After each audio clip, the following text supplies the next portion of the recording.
Что такое клеймо зверя? Не могут больше ничего не купить, не продать. Клеймо — это имя зверя и число, обозначающее его имя. Клеймо, имя, число. Мы знаем о клейме, но забываем об имени и числе, потому что это число человека, и число его 666. Число не 666, это перевод. Вот число. Кто из вас может это увидеть? Вы можете это видеть? Скрещенные мечи. Бисмилля, что означает во имя Аллаха.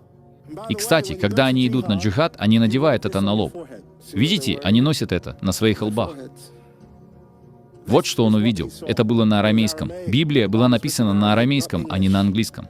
Он посмотрел и сказал 666. Нет, вот что он увидел. X, алеф, S. Теперь вы это видите? Бисмилля. Вот что он увидел.